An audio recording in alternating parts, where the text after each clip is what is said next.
The whole world is looking at Filipinos right now as they're about to elect a late dictator's son to be the president of the Philippines.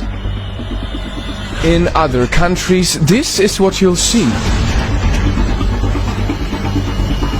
And from outsiders watching it unfold, this is what you'll hear. The son of a guy who terrorized the Philippines for years is now the front runner to take over. Bongbong Marcos has shown virtually no remorse for what his father put the country through. So why is it that this man is leading a presidential race by a landslide? Yes, over 30 million Filipinos voted for him, at least according to the partial unofficial tally. Is it because Filipinos see something in him that a big part of the world doesn't?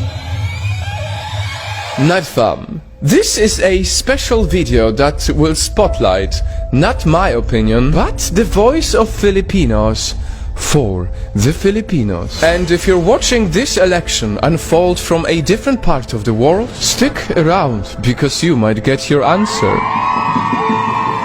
Ladies and gentlemen, this is what they said when we asked, what are your hopes and fears for the next president of the Philippines?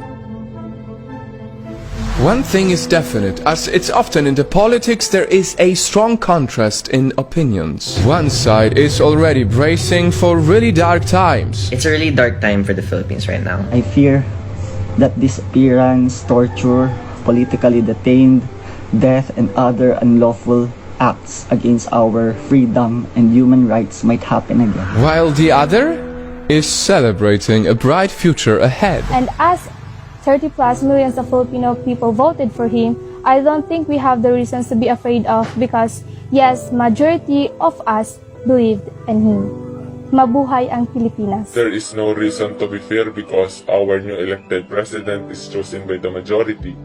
And I hope that new administration will help all of Filipinos in call of needs and put some good plans in health, education, economy and infrastructure. It's almost like they're living in different realities, holding different sets of facts. How could I trust a leader who uses disinformation networks to promote himself, fake news, and trolls? How could I support a leader who never liked attending debates, never liked being criticized? There are no fears, as it is the beginning of new era, a new place for Filipino to arise from prostration and hope. And maybe that is why Marcos Jr.'s call for unity during his campaign has resonated with a lot of people who are simply tired with the so-called toxic division. I fear that the relationships, friendships that's been broken by the elections, we all have our differences, we all have our own principles and beliefs. But then the critics also ask, what is the point of unity under a family name that has stolen so much from the country? My biggest fear for this election is to have a president that is stained with corruption and built by disinformation. I am genuinely scared to put back into position what the people back then ousted. To which Marcos supporters usually counter with two things. It is time to forgive what his family did and that he cannot be judged through his father's sins.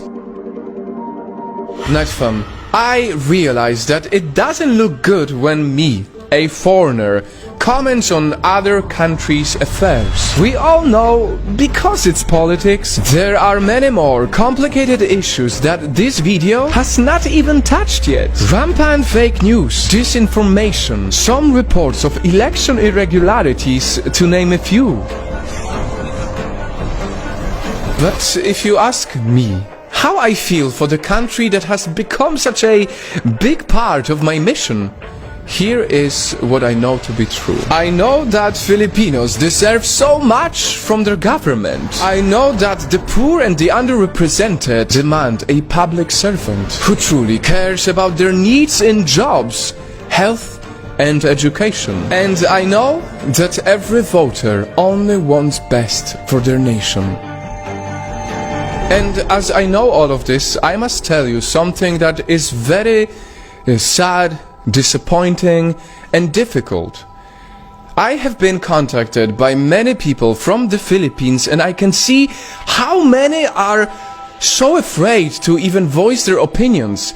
That is why we have blurred the faces of the people who speak in this video, because the hate is so strong, because the division is so strong, because the trolls are so strong. Some people are even worried for their lives, simply for expressing their opinions. I have said it before and I'll say it again. The Philippines is a beautiful nation that deserves all the blessings of this world. That is why only recently our Project Nightfall organization helped raise funds after the typhoon that hit the Filipinos. Over 20,000 affected people received help from it.